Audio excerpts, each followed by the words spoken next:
What's up, everybody? Welcome to today's video. We're going to be diving into some quadratic basics, specifically expansion and factorization. Before we jump in, just a quick heads up, I might go a little off topic here and there, but no worries, I've added timestamps in the description so you can skip straight to the sections you're interested in. Before we get into the action, it's important to make sure you've got a few fundamentals down. And to help with that, I've put together a few questions to test your understanding. If you're feeling confident enough, you can totally skip this part and jump straight ahead. Without further ado, let's begin. Alright, right off the bat, we got some arithmetic with negative numbers. This is all pretty standard stuff. If you want to go ahead and quickly give that a try, I'll give you a few seconds. You can pause the video here and you can give those an attempt. Alright, here are the answers. I'm just going to flash this to you. It's all pretty standard stuff. You don't need to worry too much about this.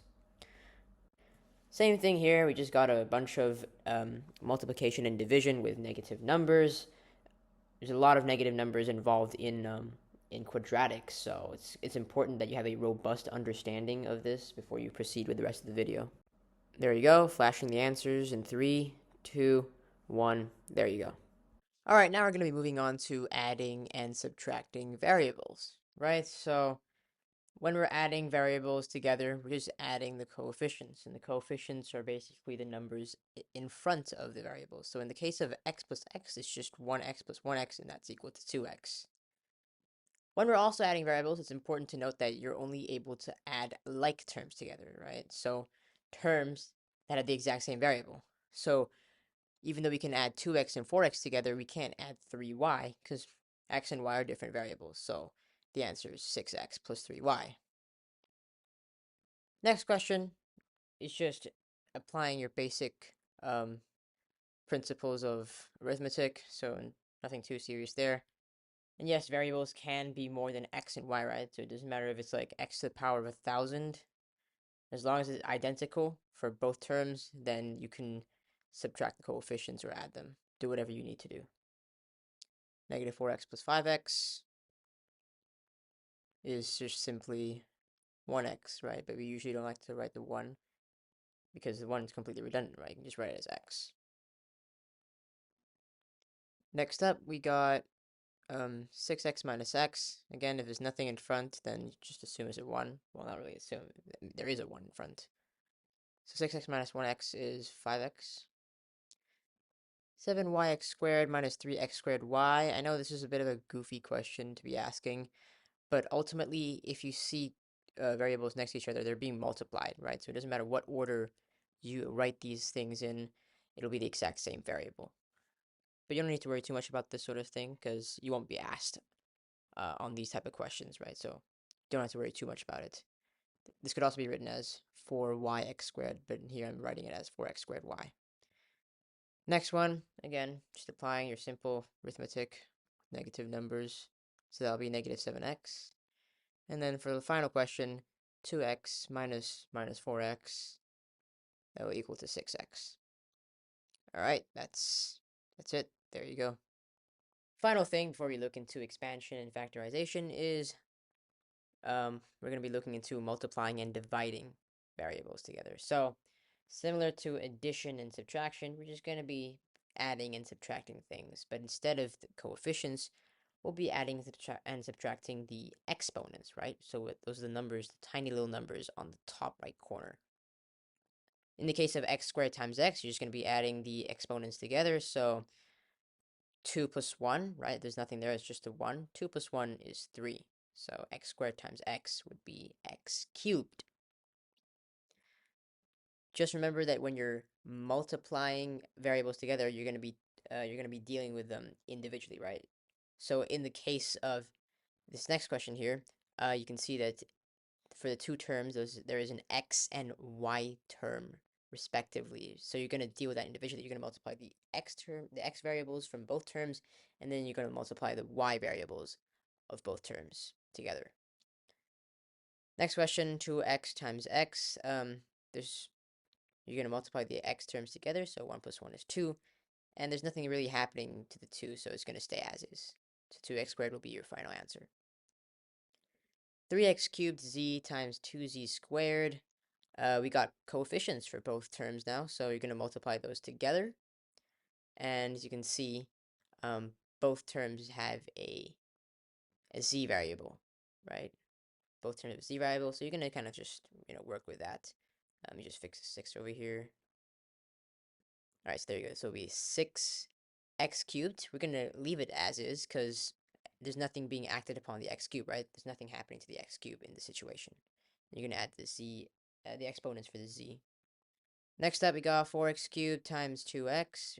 You're going to multiply the coefficients together, and then you're going to multiply the x variables together by simply adding the exponents. So you'll yield an answer of 8x to the power of 4. Now, going on to division is the exact opposite of multiplication. So instead of adding the exponents together, you're going to be subtracting. So in this case, the first problem is just x to the power of 6 minus 2. It's just x to the power of 4, right? All divisions will usually be expressed as fractions, so just keep note of that. Second question, again, you just deal with each variable individually. You kind of work this way through. Okay, I'll keep quiet for these next few questions, because I think they're pretty straightforward.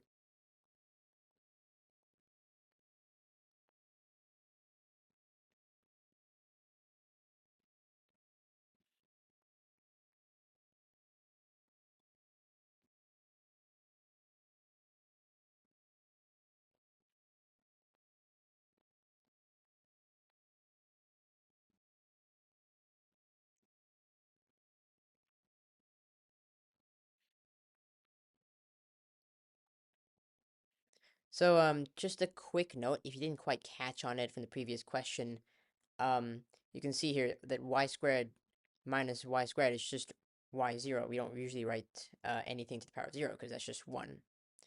In this case, for the last question, 6x cubed divided by 2x, we can actually simplify the coefficients a little bit, right? So we can kind of divide both sides by 2. And then we can simplify out the x terms. So that'll be 3x squared. There you have it. All right, now we're going to be looking at some expansion, which is probably the reason you clicked on this video in the first place. So when it comes to expansion, all you're really doing is you're just multiplying the both terms in the first bracket with the two other terms at the second bracket. So in the situation, I'm going to be color coding this for your viewing pleasure. You can see here that you're multiplying the x of the first bracket, the x of the second bracket, then you're multiplying the x of the first bracket with the 2, the second bracket, then you're multiplying the second term, which is 1 with the first bracket, you're multiplying that with the x of the next bracket, and then last but not least, you're multiplying the 1 and 2. So essentially what you're doing is just multiplying every term with each other. That's in different brackets, right? You can't multiply terms that are in the same brackets. So in this situation, x times x would be x squared. X times 2 would be 2x. And then we're going to do x times 1, which will just be 1x. We don't write the 1, so that'll just be x. And then 1 times 2, that'll be 2. Now the thing is this, is that you probably learned an acronym for this, which is FOIL, right? So that's first, outside, inside, and last. But ultimately, when it comes to expanding, you're doing the exact same steps each time. You're multiplying the exact same terms with each other. So it's really just a matter of, practicing enough questions to get used to that kind of thing. So in this situation, we simplified the x terms a little bit, you get x squared plus 3x plus 2. Moving on to the following question. We got x plus 3 times x minus 2, right? So the procedure will be the exact same. I'm just going to be drawing out all these different arrows here so you know what we're multiplying each term with. We just finish this off completely.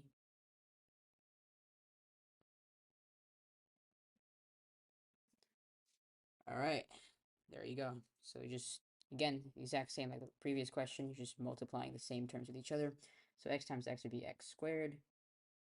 X times negative 2. Remember, there's a minus sign in front of the 2, so always be careful with the signs. So that'll be negative 2x. Then we're multiplying it with 3x. So 3 times x would be 3x. And then last but not least, 3 times negative 2. Again, be careful with the negative signs. That'll be negative 6 instead of positive 6, right? Then obviously here we got a bit of like term action here with the negative 2x and the 3x, so we can simplify those by adding them together. Negative 2x plus 3x would be x positive 1x. So there you go, final answer, x squared plus x minus 6.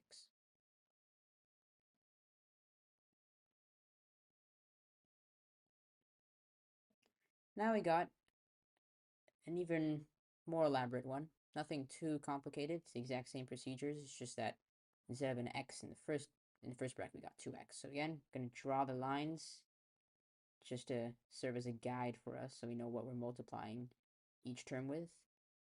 So we just finish this off completely.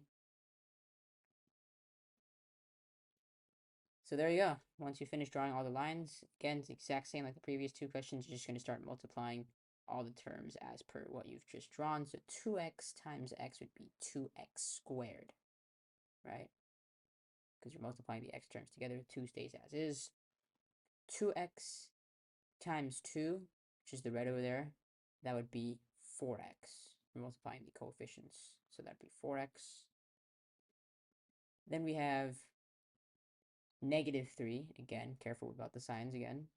So negative 3 times x would be negative 3x. And then negative 3 times 2 would be simply negative 6, right? So again, got some like term action here. So all you have to do is just add those terms together. You get your final answer of 2x squared plus x. 4x minus 3 is 1. So 4x minus 3x would be 1x, and then minus 6 stays as is. There we have it. Now we're going to be looking at factorization, which is the exact opposite of expansion. So instead of taking two brackets and multiplying the terms with each other, we're going to be taking something like this, a quadratic, back into its bracket form. So what we're going to do now first is we're going to compare the question provided with the general formula of a quadratic, and we're going to list out its coefficients. So for A, it'd be 1, because there's nothing in front of the x squared. For B, it'd be 5, because there's a 5 in front of the x. And for C, it would be simply 6. Right? So now, what we're going to do is we're going to find two numbers. Alright, so we're going to find two numbers, and we're going to represent those two numbers as P and Q. So P, when P is multiplied by Q, it'll have to equal to the C value of the quadratic. And we already know what C is. C is 6. And those same two numbers, when added together, have to equal to the B value, right? So that it'll have to equal to 5. And the best way to approach this is we take the C value of the quadratic and we list out its factors. So in the situation, C is 6, right? And we list out all the factors of 6. So that'll be 1, 2, 3, and 6. And we have to find two numbers that satisfies P times Q equals C and P plus Q equals B. And we find that 2 and 3 seem to satisfy both equations, because when 2 and 3 are multiplied to each other, they equal to 6, which is the C term. And when 2 and 3 are added together, they equal to 5, which is the B term, right? So now that you found the two numbers, 2 and 3, all you have to do is you have to format it in the way that I'm showing you right now. So it will be x plus 2, which is the first number, and then x plus 3, which is the second number. And there we have it. What's up, everyone? Post-production Toha here.